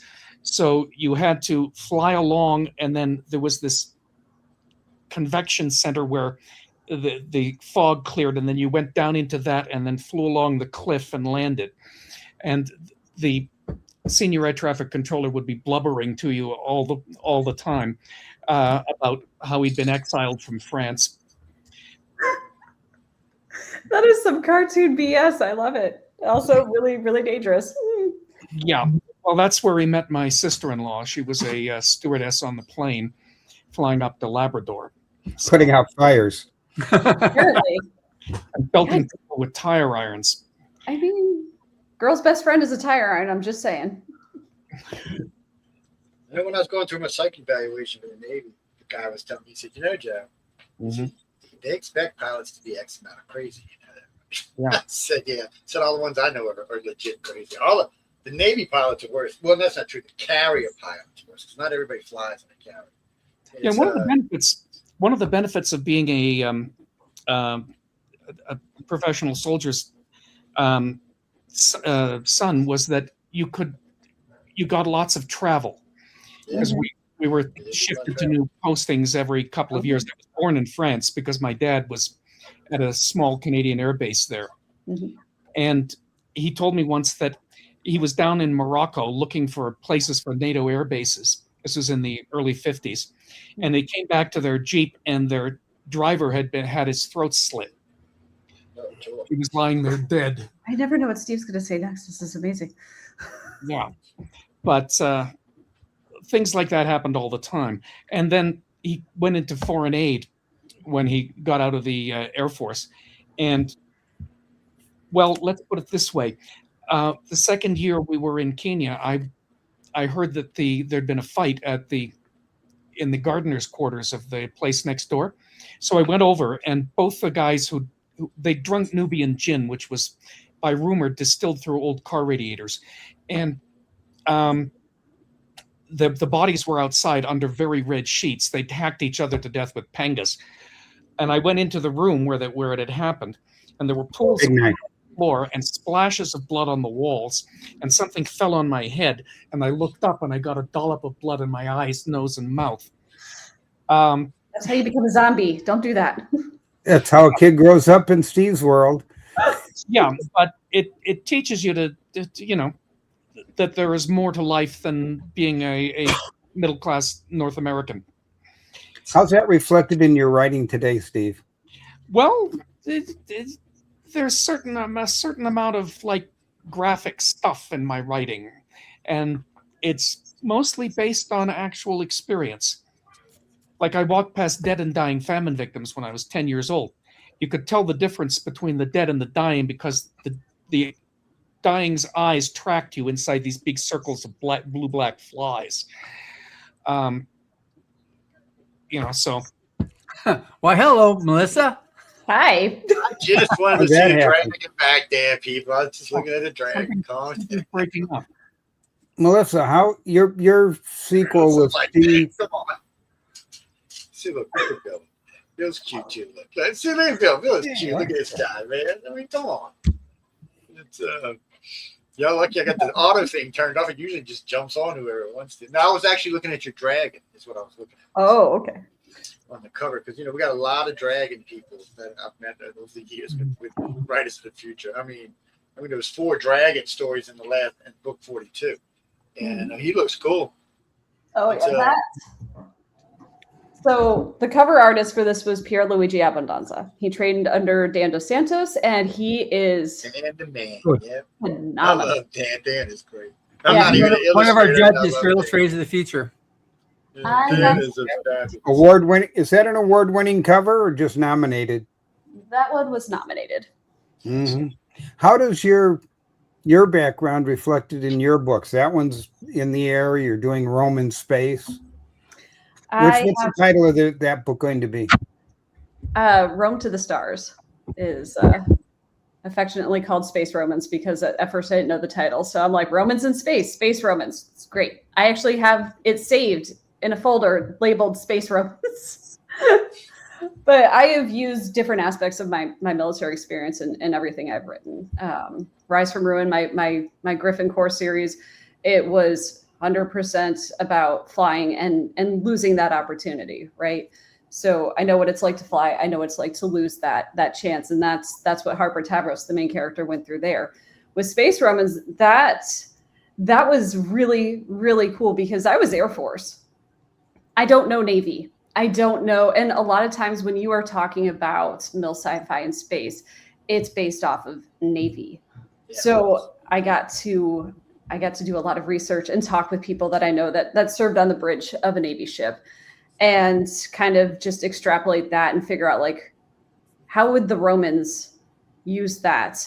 And how do I justify using like common current mil sci-fi terms with Romans and not having that history? And I leaned a little bit on Steve's main character in the Alt History series, Artorius the War Wise. I thought he was just the coolest coolest character because he was an Army Ranger, right, Steve?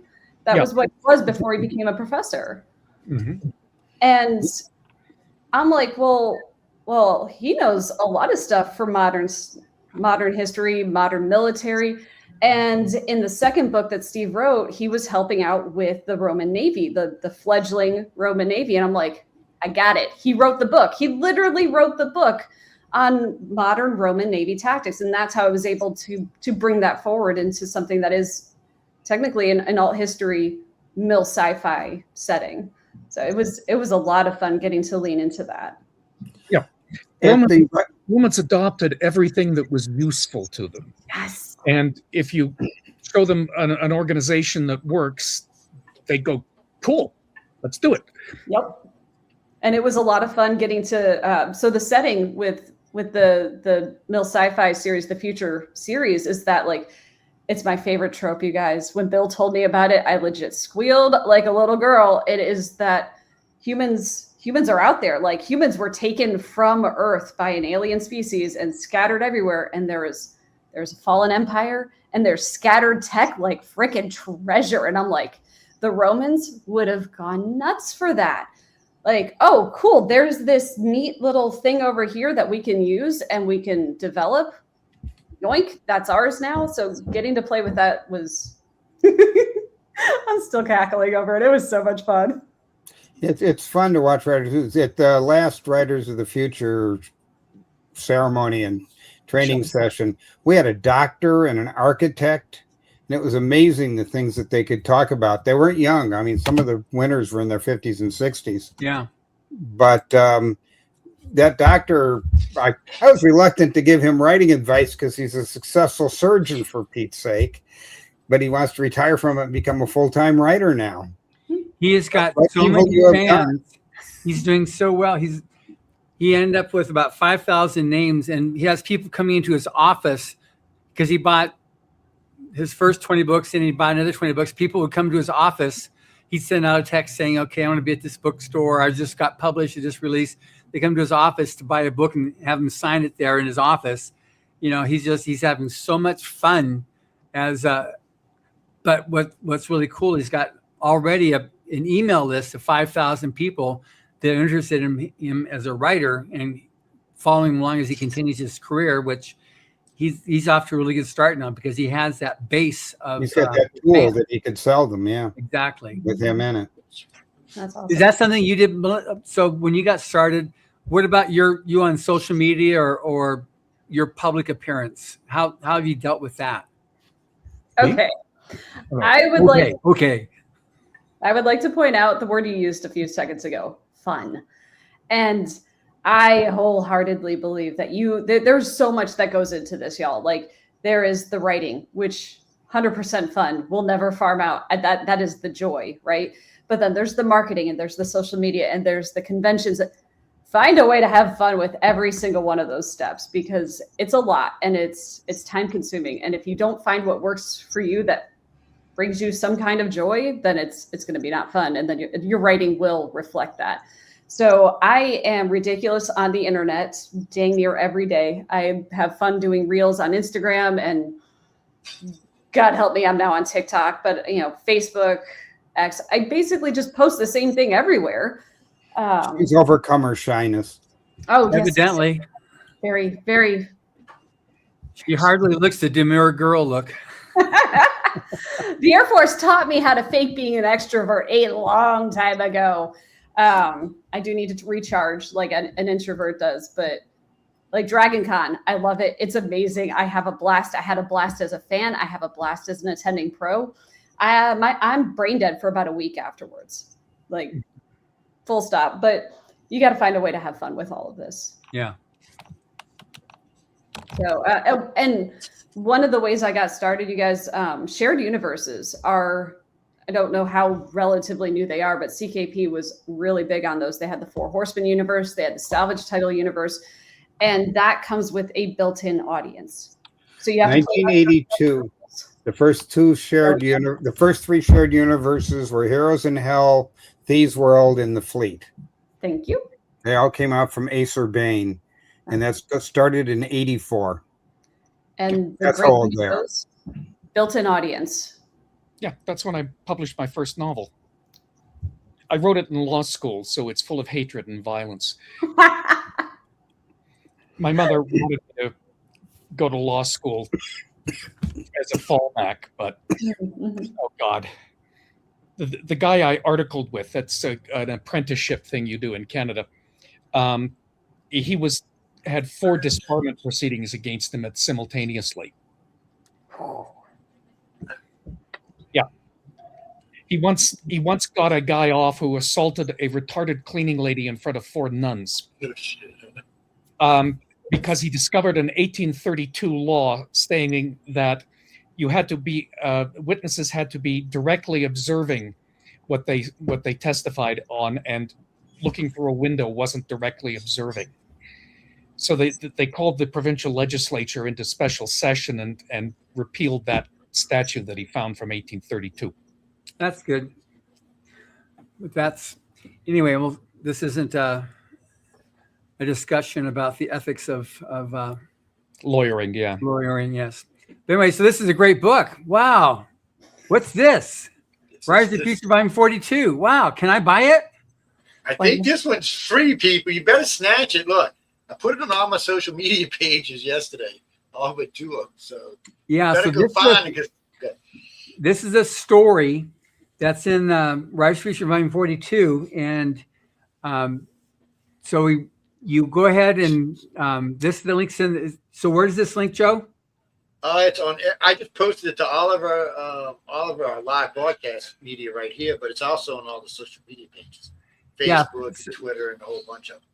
So if you go to any of those pages and click on this, you can get that story. You can download it for free. It'll cost you an email address. So we're going to try to get you to get the whole book. But right now, you can get this story, which is an amazing story that you can get for free. That's published in the current volume of L. Ron Hubbard Presents Rise of the Future, Volume 42. And it also just released, for those of you listening globally, because I think we've got about 5 million people listening to us right now. So it's also, you can find it in South Africa, in Australia, New Zealand, throughout UK, Canada, and the United States, where the book is now released globally.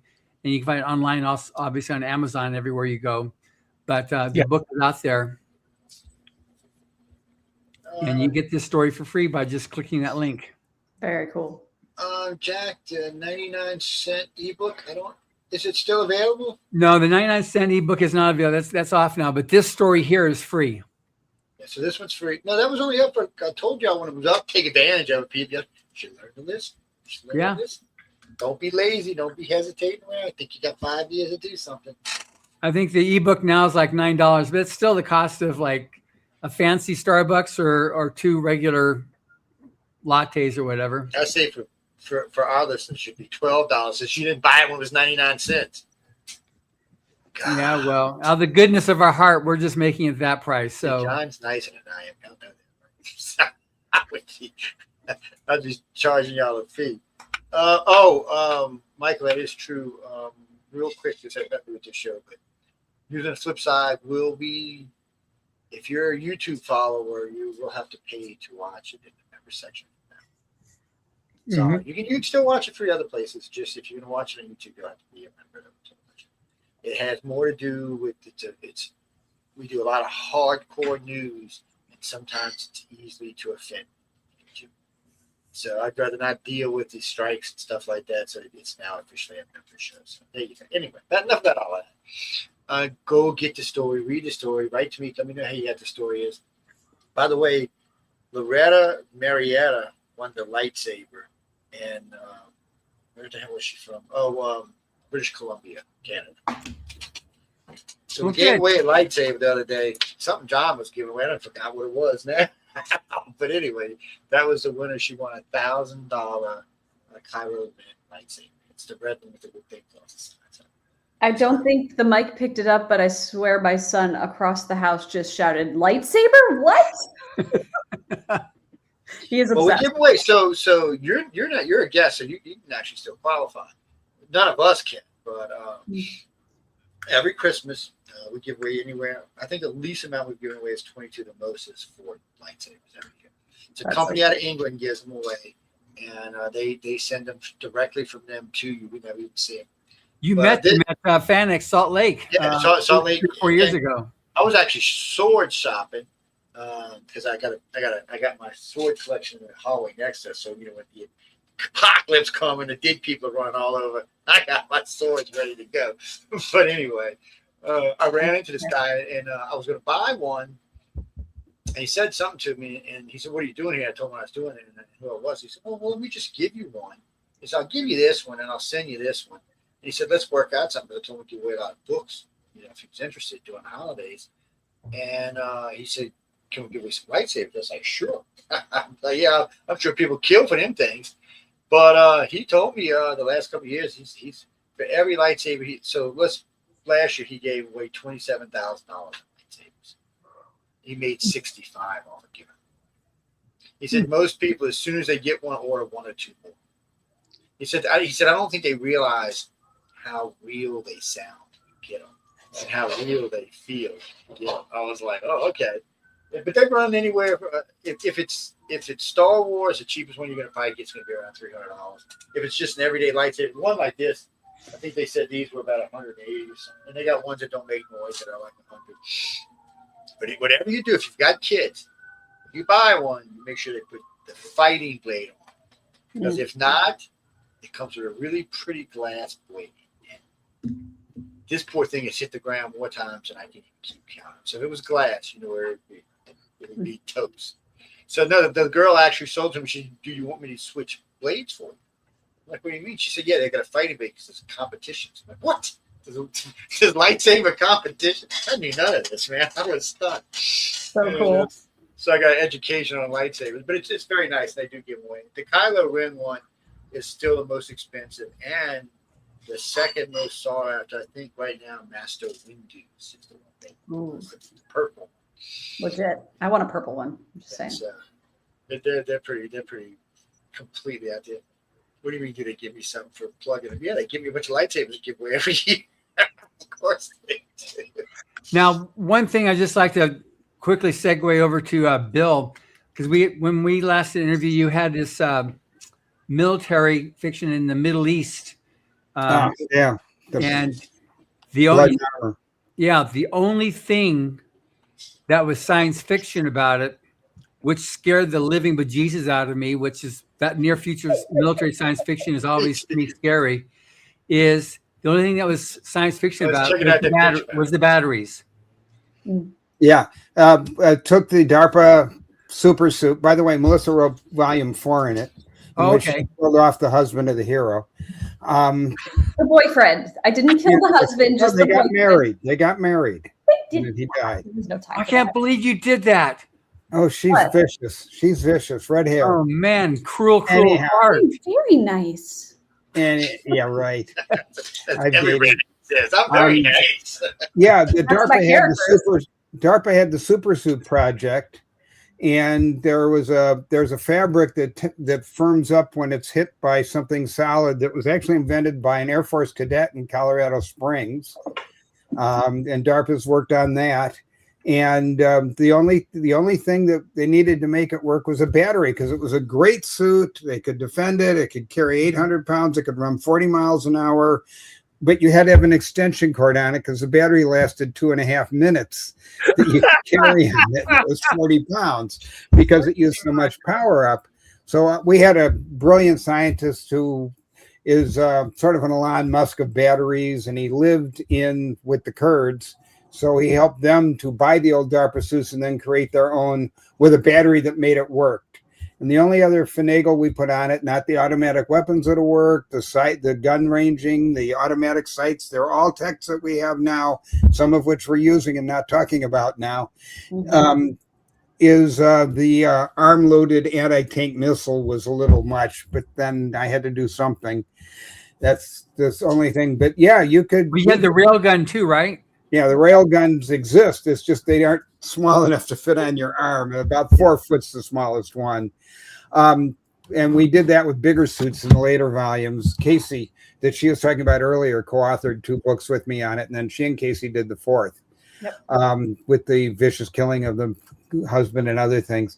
And oh man, I can't believe she did that. Anyway, yeah.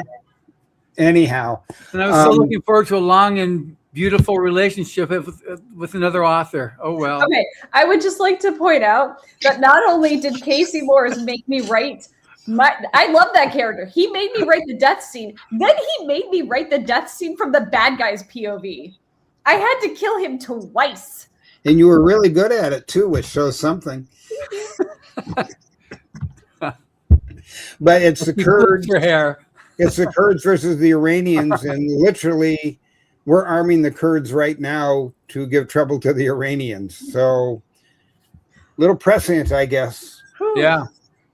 And the Iranians are the bad guys, so it's very satisfying to read. Blood and Armor, first one's called Never Again, and there's 4, and I'll plug them, no problem. And you can find them on Amazon. Mm-hmm. And in fact, you can find it on Kindle Unlimited too. Good.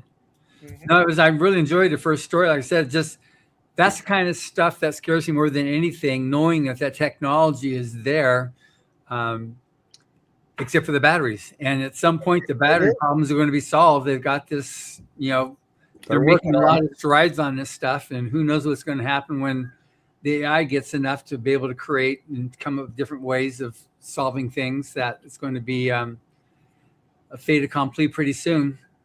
In fact, even talking to the couple of the guys who tested it, which I had the opportunity to do just for about 10 minutes, and the most notable thing they noticed about it was how badly it chafed when it was moving for any length of time. It was everywhere that the suit moved against you, your skin got rubbed. Yeah. And we include that in the book. We have some very unhappy people in the early prototypes. Sure. Very uncomfortable. Mm-hmm.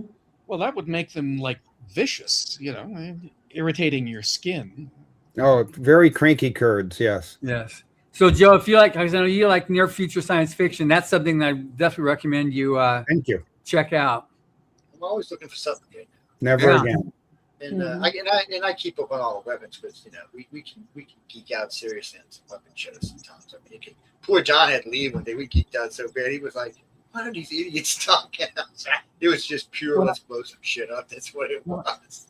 When I do near future science fiction, I always slip in something that makes it an alternate history, because you can't predict the future. Well, that's true too. It just doesn't work. Well, one of my favorite things is to go back and look at the World Fair at 1900 and come back and look at the World Fair in 2000, just to see how close or how far off they were about the future. I still don't have my freaking flying car, so I'm still a little hacked off about that. We're getting close. Yeah, no. It's not a Jetson's flying car. Jetson's flying car folds up into a suitcase and you can walk away with it. That's my flying car. That was pretty I cool. want my transformer car. And then on top of that, Actually, microwave oven. it got As a kid, I went to Future World at Disneyland. Yeah. None of it was right. None of it was right. That's true. What were you saying, Steve? But it was fascinating at the time. It was. Just none of it was And right. I do want my flying car too. That's one of the 2 promises society has failed me on. The other one was blowing me up. I mean, duck and cover in the 50s as a kid, 60s, we knew where the world was going to blow up. If I'd have thought we were going to last this long, I'd have behaved a lot better in the 60s and 70s. I got to tell you. See, we didn't worry about it because they always said the Russians wouldn't blow up. Oh, that was it. I figured at 40, I'll be radioactive dust. I can take that. I can do that. I can take that risk. I can break that bone. Well, they get back to this duck and cover. I hear the schools want to start practicing drills in case China wants to blow us up.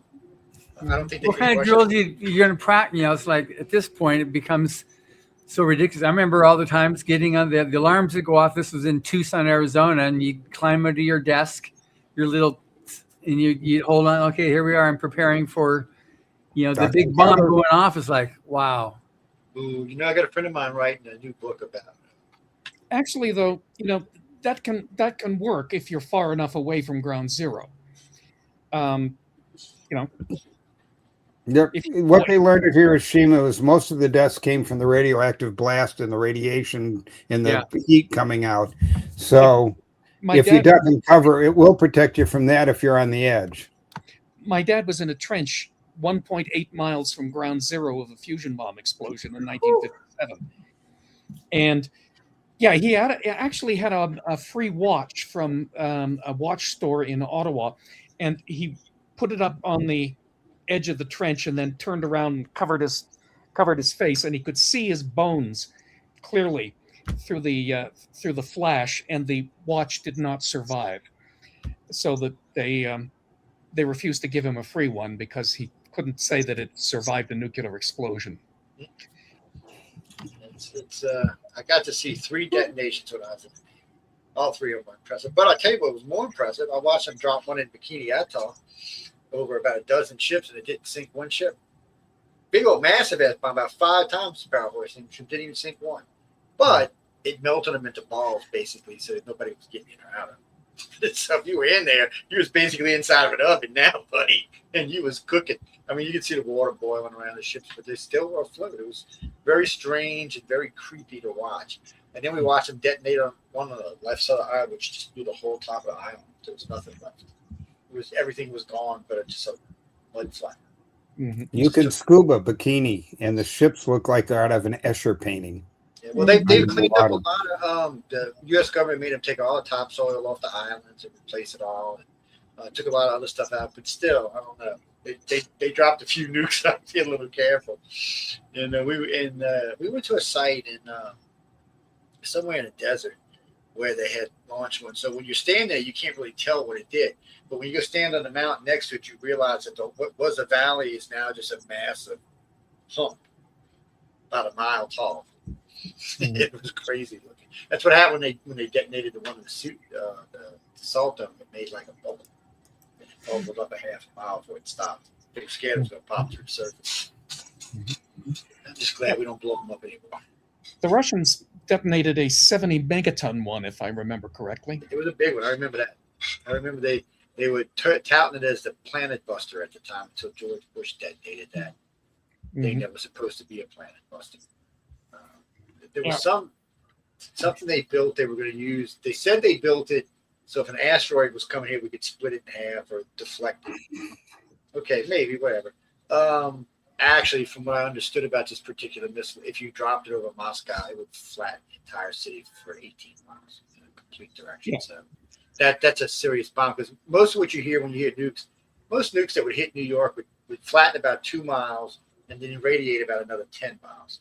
And then depending on the wind after that would determine who was going to die from that point forward. But, have you ever seen that cartoon? It shows a dinosaur chipping a flint axe and looking up and seeing the asteroid landing. Oh, that's a good one. I've actually seen that. It's they got new stuff about the asteroid now. Some new thing came out about the 5 great extinctions and why they actually happened, and why that they no longer think that the asteroid was the thing that completely wiped out any of the dinosaurs. I was like, I can understand part of their view on this. Part of the view, I'm just kind of like, but I mean, I'm a geek. I got a bachelor's in science. I can't help myself. But if it's science, I want to look at it and watch it and be involved in it. But, well, one thing that you said about the extinction thing, there's a story in this year's volume called The Triceratops Effect, and it's based on the premise. There's the art for it there, by Sean Stevenson in UK, is that it was actually a made-up story that it was an asteroid because of time travelers. They'd go back in time and they would hunt the dinosaurs, and they hunted them to extinction. And this was the last dinosaur, was this Triceratops. So they had to fake by digging in this big trench and exploding all these atomic bombs to simulate the fact that there was an asteroid that came and destroyed it, so that that fake type thing, because they'd all been extincted because of time travelers going back and as hunters and hunting them all to extinction. So that was his story about the asteroid. It was all fake because they're having to cover up the time travelers. Yeah, well, all a conspiracy. I love it. Yeah. As someone who had to live with that volume coming together, this is one of the good ones, by the way. It's got a great range of stories. Jody her hardest part was picking the top 12 because there were a lot of good stories this year. Yeah, which is great. It's getting more and more like that as the contest grows as it matures and people submitting and keep on working, it gets better and better and better each year what they have to deal with. Mhm. And Joe, can you pull that freebie up again, just so that we can make before we have to end off here, so that we can let people know that they can get this story for free to get a taste of what's in this book, and hopefully from there we'll decide to get the book. But it's a great offer. This is free. Just go to this link, which is on any of the pages right now, and you can get this story for free. And then you can find out how to get the rest of the book there as well, once you get a taste of what kind it is. Because I can promise you that you will find your next favorite author or authors in this book. It's all over the place. You don't write to a theme in this anthology. It's just best in creativity. And that's what you've got. That's why the judges we have, which are some of the biggest names in science fiction and fantasy, are the ones selecting who they find as the best new voices. It's not who I think is, it's who they decide are the best new voices in science fiction and fantasy. And that's why they're always such amazing books, and why we always win so many awards as we submit them now for the next round of awards for 2026. We'll win multiple awards as the best, either anthology, best science fiction, or best fantasy, or best short story, or all the above there with this book. Speaking of voices, isn't the audiobook out now? It is, and that was Stefan Rudnicki wanted to. He's a two-time Grammy award-winning producer, and himself is a golden voice of audiobooks, and has several other great voices as part of it. Jim Meskimen being one of them, who had voiced previous books. But we've got, I think, a half a dozen voices narrating this audiobook, and it is so good. So you can also get the audiobook, the ebook, or the trade paperback. They're all available. You can go to Amazon.com. You can go to Barnes & Noble. All your independent bookstores will carry it or have access to it if they don't have it in stock right away, but it's there available for everybody. And if you're in Canada, we got it there. In South Africa, in Australia, you can get it wherever you buy your books, UK. So please go ahead and take advantage of this. And if you like, we have more of these ebooks that we can do in subsequent shows here. But take advantage of this free offer. Mm-hmm. If you can't find it, for some reason, it's on all the YouTube pages. Okay, great. It's also on my personal Facebooks, ads, stuff like that. I posted it yesterday. And it's on Amazon too. It's on Amazon. So you can get it. You can get it wherever you want. And, the links are up. Just go click on it. Go. It's that easy. Put in your email. Go. Was that, Jeremy? You're going to use your alternative email? Whatever. Just put your damn email in and get the book. Just go. Yeah. I have more emails than the average person does. Let's just leave it at that. I have more social media. Come on, I got 44 social media pages. I think I got a few emails. Since each social media has to have its own email. Think about that. Plus the stations and all that wonderful stuff. So we like to keep up with it. Jeremy, just go get it. Click the link. Here, I'll put it back in the. Look, it's going to print back on YouTube right now. Watch this great magic to everybody watching out there in the world. Click. If you're watching on Roku today, which I know y'all are welcome on Roku and Fire Sticks and Apple and Samsung and Google, welcome to the network. You will have to go either. You know what I'll do? I'll go put it on the website when we get off in a few minutes. That'd be great. Thank you very much. You go to UPR and talkradio.com. I mean, you can pop over to YouTube. Once it's in the YouTube chat, we'll be there for life. So anytime, as long as they have it optional, you can go in there and get it. Or you just type in Joe Montalvo, United Public Radio, and hop over to one of our many social media pages and grab it off there. Anyway. Great. Thank you very much for that, Joe. And I'm just curious now. So starting girls first. So Melissa, what's a good intro book for someone who's not familiar with you with your writing? What do you recommend a person read to discover you as an author? If you like fantasy, I 100% recommend Rise from Ruin. The sequel comes out from Bane, Tempered by Fire. It will be out, holy crap, in 30 days, more or less, on June or July 7th. So if you like Dragon Riders, maybe a little post-apocalyptic in your fantasy, and definitely some military action, go check out Rise from Ruin. And if you like a little bit more the sci-fi side, I've got Bronze Legion, To Tread Obsidian Shores with Jason Cordova, because we like our titles pretentious over here. We just finished dev edits on the sequel, so you check Well, I those just noticed your fingernail polish matches your top. How cool is that, man? Yeah, You're styling big time. You're like totally I'm impressed. above everybody else. What just The really cool thing, y'all, with this nail polish is it matches the cover for Tempered by Fire because, again, Pierluigi Abbondanza, y'all. So freaking amazing. Well, that's good. You know, Jack, that is a Griffith doofus in front of us. Yeah. Anyway. Yes, look, she's gonna show. She's gonna show you. Oh, of course I am, because this cover is It's a badass cover. It's gorgeous. My main character, please note that she wanted to be a dragon rider, and y'all, she's not on a dragon. So, Griffin. so both me and Jimmy, we dumbasses. So you But see, she is a redhead. when you're looking at the dragon in the wing behind you, but when he's on the wall over there, it looks like a horn coming out of his head, not a wing. I was like, so when you put it up here, I was like, oh shit. Yeah. Anyway, enough of that. That's what you call a dumbass. What you call that? One of them famous unicorn dragons. Yes, exactly.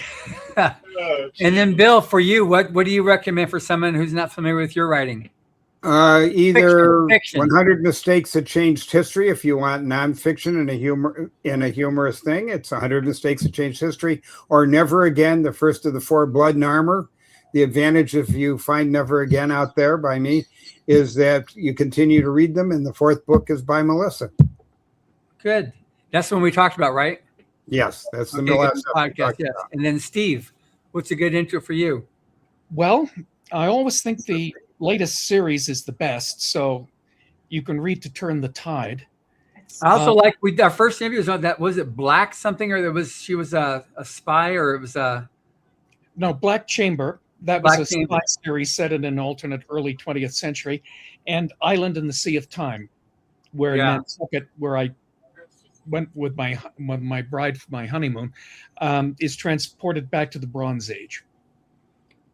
So, I mean, I like that first one you said there, the Black Chamber. Black Chamber, yes. I really liked that. That was way cool. But anyway, so maybe I'm jaded on whatever, but I really like that one a lot. Who's this picture about behind you? What night is that? Oh, that was picked up by my my wife at a convention. I was just curious. I had seen it back then.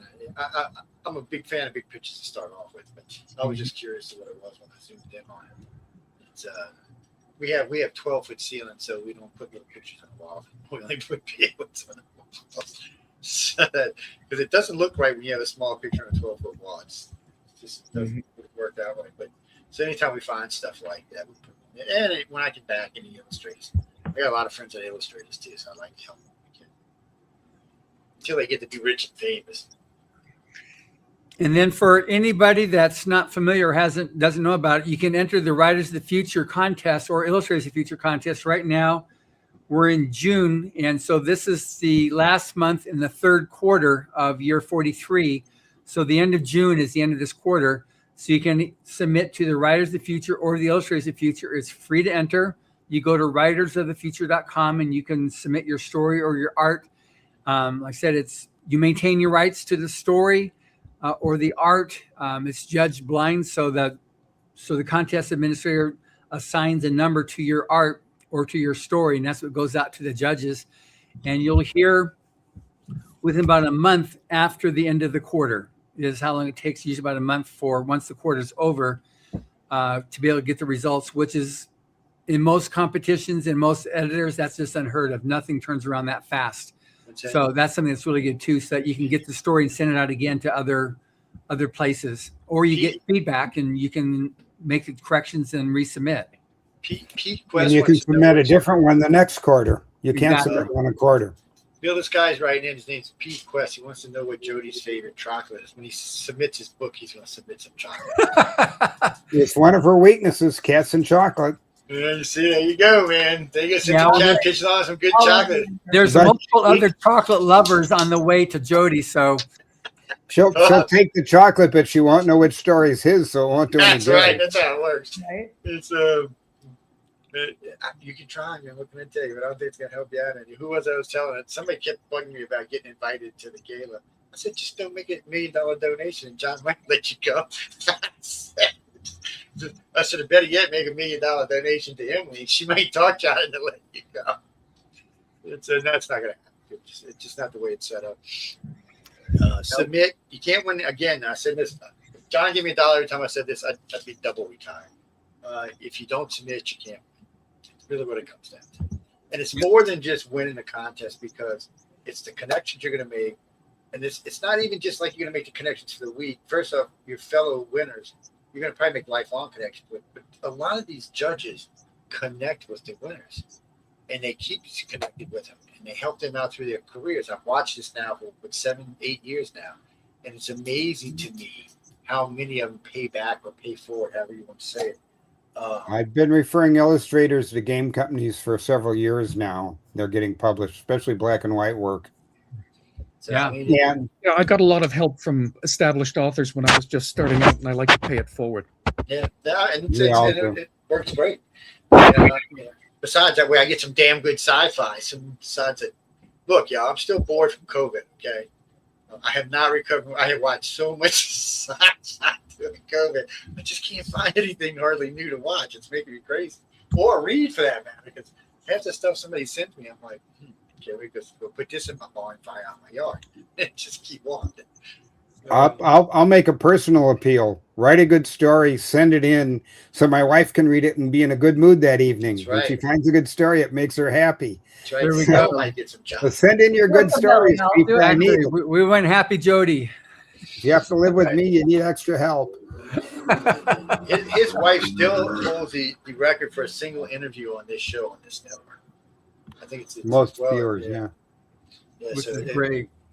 she's well, there was a lot of material in that interview. I mean, there was a lot of good stuff in it. Not just for getting into Writers of the Future, but if you wanted to be a good author, there was just a lot of good material in it. Yeah. We talked about several other authors that day as well. I mean, she knows her way around all of y'all pretty well. So, and she's an easy interview. You know, she does it. She's relaxed. She's comfortable, and she knows what she wants to say, which is nice. Jody Lynn Nye. Yeah. She's So amazing. because sometimes when I ask people questions, it's like, well, Joe, people don't understand 3 seconds sounds like forever when you're live. 10 seconds sounds like, oh my God, what happened to the network? Did it die or something? If you go 30 seconds, people are calling in and going, what the hell's going on? It's kind of weird. No, she was a really, really good interview. And Steve's been on with us several times. He's always good. Bill's just fun to talk to and then Bill sends me some unique guests sometimes, which I appreciate because he knows I like anything weapons. So it's somebody asked me how come I didn't volunteer to go. I ran a 6. I'm too old. They won't let me. They're like, no, you're too old. Stay out of trouble. Don't go over there and cause trouble. Yeah. John made a point, and I think I'd pointed out, why are all these authors? I've been working with this program as a sort of a consultant for decades. Why do we do it? Like what Steve said. When I got started, Dave Drake, Jerry Purnell, and McCaffrey all helped me get started, helped me to become a better writer, helped me to get into the business. I ended up mostly as an editor. We pass it forward. That's what it's all about. And contest is a wonderfully structured way to let us help do that. Thank you. Yeah. It's Behind every great author there's a great editor. Let's be honest. A frustrated editor. But Well, anyhow, I know we got to get out of here because I still got another show coming He up. was a good editor, But and he has lots of ideas too. that's a plus. See, an editor and I did. Well, that could be a plus and a bad. It could be both actually. Because some authors don't take well to interfering with their stories. I've noticed over the years, and some of them do not like to be criticized either. By the way, just Yeah. an outside note. I had an author ask me something one night, and I said, "I'm not going to answer." They said, "Why?" I said, "Because I can tell you the kind of person that don't like to be criticized, and that part of that story is really, really bad." Joe, bring that up at the next gala, and I'll tell you stories I'm not going to put on the air. Oh, I don't blame you for that. Yeah, we'll talk about it when we're down. great. Well, thank you very much, everybody, for attending. Very nice meeting you, Melissa. And thanks. Good seeing you again, Bill and Steve. And I look forward to seeing you in Atlanta in a couple months. See you at Dragon Con. Absolutely. I can't wait to. I'll have a booth there. Come by. Oh, good. Yeah. And I will too. And then I'll be sending out invitations for our judges dinner in in the next week or so we can make sure hopefully I can get while the dance card's still open. Well, I know, ladies and gentlemen, we're going to get out of here. I want to thank everyone for tuning in to United Public Radio and the Authors Quill. Of course, like I say every week, if you do have a bone growing like Oh, feel free to There's ring one the thing shop. us authors like, it's a free meal. Yeah. Free meal. Anyway, guys and girls, we will, don't forget the chat will be coming on in about 45 minutes, so there'll be a little on the crazy side of things. I think they've been pent up or something. I'm not sure what's going on. And then Pittsburgh boys are strange. But on that note, we're going to go. Thanks again to everybody who was here with us. Steve, Bill, Melissa, nice having y'all on. Had a great time. John's always great. So, what's that, Kirby? No, just click on the link. It takes you right there. It's that simple. Click link, click on thing, put your email in, get your reward. Yep. Yeah, it's like a reward punishment kind of thing. Anyway, good night, everybody. Oh, Lord.